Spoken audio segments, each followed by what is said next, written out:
अस्सलाम वालेकुम दोस्तों, मेरा नाम है असीम शफकत और आप देख रहे हैं हंसी टीवी। कुरान करीम की सूरह अल-गाशिया के अंदर अल्लाह पाक फरमाता है कि क्या ये लोग ऊँटों की तरफ नहीं देखते कि कैसे पैदा किए गए हैं। इस आयत मुबारक में अल्लाह ताला ने कुफारे मक्का से ऊँटों को देखने के लिए कहा कि वो किस तरह से हैरत अंगेज सलाहियतों से पैदा हुए हैं और क्या इस जानवर ने खुद से अपने अंदर ये तमाम खसूसियात रख ली हैं या फिर ये अल्लाह की कुदरत की निशानी है। और जाहिर है कि जिस जानवर को अल्लाह पाक कुरान करीम के अंदर काफरों के लिए अपनी निशानी के तौर पर बयान कर रहा है कि वो इस पर गौर व फिक्र करके इसके खालिक की कुदरत को पहचाने, तो यकीनन इसमें कुछ ना कुछ तो ऐसा खास ज़रूर होगा जो कि इंसानों की सोच और समझ से बढ़कर हो। आज की इस वीडियो में हम सहरा के जहाज ऊँट की कुछ ऐसी हैरत अंगेज खासियतों को जानेंगे जो कि दुनिया के किसी और जानवर में नहीं। एंड बिलीव मी कि आप भी इन्हें जानकर शौक हो जाएंगे और तब जाकर इस आयत मुबारक का असल मफहूम और इसका मतलब समझ पाएंगे कि अल्लाह ताला बार बार इस जानवर पर गौर व फिक्र करने के लिए गैर मुस्लिमों को दावत क्यों दे रहा था। ऊँट दुनिया के सबसे बड़े घरेलू जानवर हैं, लेकिन फिर भी इन्हें पालना इंतहाई आसान है। एक ऊँट तकरीबन 40 से 50 साल तक जिंदा रहता है, जो कि गाय की उम्र से 3 गुना ज़्यादा है। इसका मतलब ये है कि इससे एक लंबे अरसे तक सवारी, दूध, बीमारियों के इलाज और गोश्त की सूरत फ़ायदा उठाया जा सकता है। तिरमिज़ी की एक हदीस मुबारक में है कि नबी पाक सल्लल्लाहु अलैहि वसल्लम ने फरमाया कि मोमिनीन नरम और मेहरबान होते हैं इस ऊँट की तरह, जो कि जब हिदायत पाता है तो खुद ही हिदायत पाता है और जब सख्त पत्थरों पर भी बिठा दिया जाता है तो तब भी मालिक की फरमाबरदारी ही करता है। यानी ये जानवर अपने मालिक का इंतहाई वफादार होता है, इसे छोड़कर भागता नहीं है और इसकी इसी खासियत की वजह से इसे जंगों में भी इस्तेमाल किया जाता रहा है। अगर इसके जिस्म पर गौर करें तो ऐसा महसूस होता है कि अल्लाह ने इसे पैदा ही मुश्किल तरीन हालात और खुश सराहों के अंदर इंसानों की सवारी के लिए किया है, क्योंकि इसकी कुदरती तौर पर मौजूद कोहान बिल्कुल एक सीट की तरह मौजूद होती है। इसके 2 घुटने ऊंचाई के बावजूद नीचे झुककर इंसान का इस पर सवार होना मुमकिन बनाते हैं, वरना इस पर सवार होना इंतहाई मुश्किल काम है। किसी आम जानवर के लिए एक सराय टीले पर चढ़ना इंतहाई मुश्किल और तकलीफ देह अमल होता है, लेकिन ऊँट इसे कितना आसानी से कर पाते हैं ये वीडियो देखकर यकीनन आपको अंदाजा हो रहा होगा। लेकिन सवाल यह है कि इसे ये तरीका किसने सिखाया। इनके मोटे चमड़े वाले होंठ होते हैं जो कि इन्हें सरा के कांटेदार पौधों, कैक्टस को भी चबाने में मदद करते हैं, जिससे दूसरे जानवर बचते हैं। जी हाँ, एक कांटों से भरा हुआ पौधा ये ऊँट निगल जाता है मगर इसे कुछ भी नहीं होता, जिसका फायदा इसके मालिक को लंबे सफर पर होता है जब आसपास इस ऊँट के खाने के लिए कुछ भी मौजूद ना हो। और इनका हाजमा इतना मजबूत होता है कि हर नजर आने वाली चीज जैसा कि प्लास्टिक की प्लेटें और कॉपर की तारें वगैरह भी खा सकता है।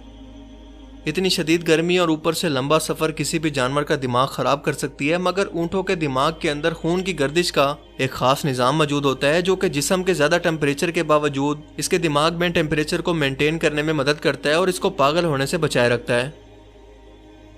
सहरा में अक्सर हवाई तूफान चलते रहते हैं और कोई भी इंसान या जानवर की आंखें ज्यादा देर इस धूल की शिद्दत को बर्दाश्त नहीं कर सकती, मगर अल्लाह ने इस जानवर की इस तूफान के अंदर हिफाजत के लिए एक अलग से मुकम्मल निज़ाम बनाया है, जैसे कोई फौजी जंग पर जाने से पहले पूरी तैयारी करके निकलता है। दूसरे जानवर इस सराय तूफान को देखकर भले ही रास्ता बदल लें, लेकिन अगर ऊँट को इसी रास्ते से जाना है तो वह जरूर इसी में घुस कर जाएगा। सबसे पहले अपने नथनों को बंद करेगा, जिसके बाद इसकी बड़ी बड़ी पलकों और कान के बालों से रेत इसके जिस्म में नहीं घुस पाएगी और बिल्कुल एक विंडो की तरह काम करेगी। फिर ये अपनी आंखों पर कुदरती तौर पर मौजूद एक ट्रांसपेरेंट झिल्ली को लगाएगा जिसके आर पार देख सके और सीधा इस तूफान में घुस जाएगा। ये 50 डिग्री सेंटीग्रेड की गर्मी में बिना कुछ खाए पिए 8 दिन तक जिंदा रह सकते हैं और बगैर पानी के पूरे 2 हफ्ते, जबकि इंसान पानी के बगैर सिर्फ 3 दिन तक जिंदा रह सकता है। ऊँट सिर्फ 10 मिनट के अंदर 130 लीटर पानी पी सकता है, जो कि इसके वजन का 1/3 हिस्सा बनता है।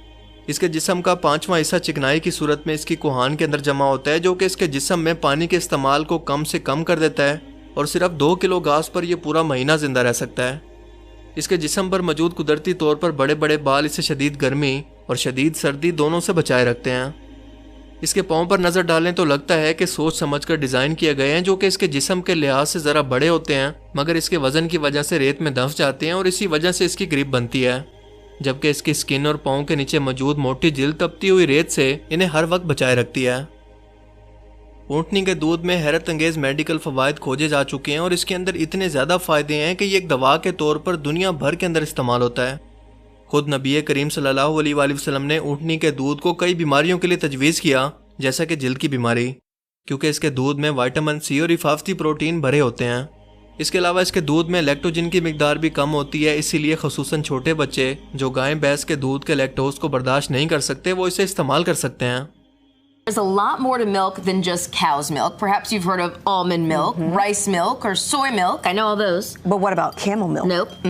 Dr. Millie Hinkle is the founder of Camel Milk USA, and she's here to educate us on the benefits. In 2009, I read an article about camel milk and how beneficial it was for all kinds of illnesses, Crohn's disease, diabetes, autism. So what makes the milk so unique or different? The milk is so unique because there's an antibody in that milk that's never been found in another milk. So what does that antibody do?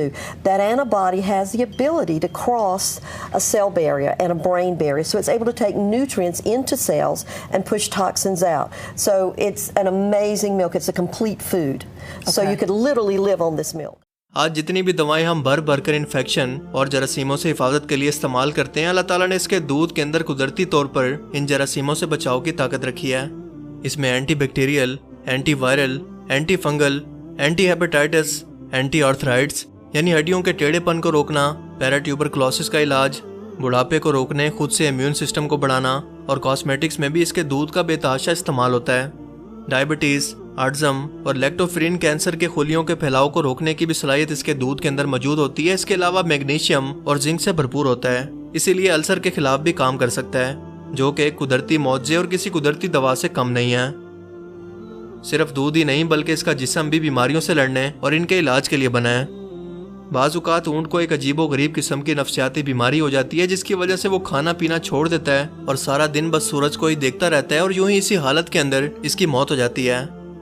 اس بیماری کا علاج تو ہے مگر بہت ہی عجیب و غریب، اور وہ یہ ہے کہ اس بیمار اونٹ کو ایک زندہ صحرائی سانپ کھلایا جاتا ہے جو کہ اس کے معدے میں جب پہنچتا ہے تو اس اونٹ کو خوب پیاس لگتی ہے۔ اسے خوب پانی پلایا جاتا ہے کیونکہ اس کے معدے میں بہت زیادہ گرمی پیدا ہوتی ہے اور اس کی آنکھوں سے بہت زیادہ پانی نکلنے لگتا ہے، جس کے بعد یہ اپنی نارمل حالت کے اندر واپس آ جاتا ہے۔ اس وقت اونٹ کی آنکھوں سے نکلنے والے اس پانی کو جمع کر لیا جاتا ہے جو کہ زہر کے علاج کے طور پر استعمال ہوتا ہے، اور دوسری طرف سانپ کا زہر اس اونٹ کے لیے شفا بن جاتا ہے۔ اس کے جسم کو اللہ نے بنایا ہی علاج کے لیے ہے۔ عرب کے صحراؤں میں کیونکہ جلانے کے لیے گیس یا لکڑیاں موجود نہیں ہوتی تھی، اسی لیے اونٹ کا گوبر انتہائی خشک ہونے کی وجہ سے لوگوں کے جلانے کے کام آتا۔ اس کی ہڈیاں تک مختلف چیزیں بنانے کے اندر استعمال ہوتی ہیں۔ اونٹ کو پیدا ہی انسانوں کی خدمت کے لیے کیا گیا ہے، اور اللہ تعالیٰ نے اس جانور کو پیدا کر کے انسانوں پر بہت بڑا احسان کیا ہے، اور یہ میں نہیں بلکہ خود قرآن کریم کے اندر اللہ پاک فرما رہا ہے۔ سورہ نحل آیت 7 کے اندر اللہ پاک فرماتا ہے کہ وہ یعنی تمہارے اونٹ تمہارے بوجھ اور وزن کو اٹھا کر ان شہروں تک لے جاتے ہیں جہاں تک تم پہنچتے پہنچتے ادھ مرے ہو جاؤ گے۔ یقیناً تمہارا رب بڑا ہی شفقت کرنے والا اور مہربان ہے۔ اور اللہ تعالیٰ کا یہ فرمانا بلا وجہ نہیں ہے، کیونکہ اس جانور کا اصل کام ہی بوجھ اٹھانا اور صحراؤں میں بس چلتے رہنا ہے۔ یہ بہت ہی مضبوط جانور ہے اور بغیر بوجھ کے ایک بار میں 300 کلومیٹر کا سفر طے کر سکتا ہے، یعنی لاہور سے اسلام آباد صرف ایک بار لگاتار چل سکتا ہے، اور اسی لیے اسے صحرا کا جہاز کہتے ہیں۔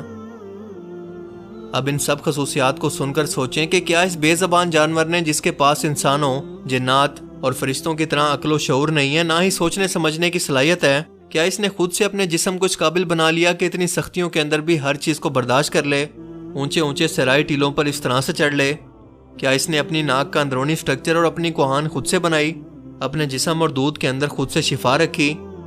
کیا ابھی بھی کوئی سوال کرے گا کہ اللہ تعالیٰ نے کیوں انسانوں کو اپنی اس یونیک تخلیق پر غور و فکر کی دعوت دی کہ دیکھو تو صحیح کہ ہم نے اس جانور کو کتنی مہارت سے صرف تمہارے لیے بنایا، تاکہ انسان اپنے اس خالق کی قدرت کو پہچان سکے کہ اس ذات کے لیے اس انسان کو پیدا کرنا کتنا مشکل کام ہے۔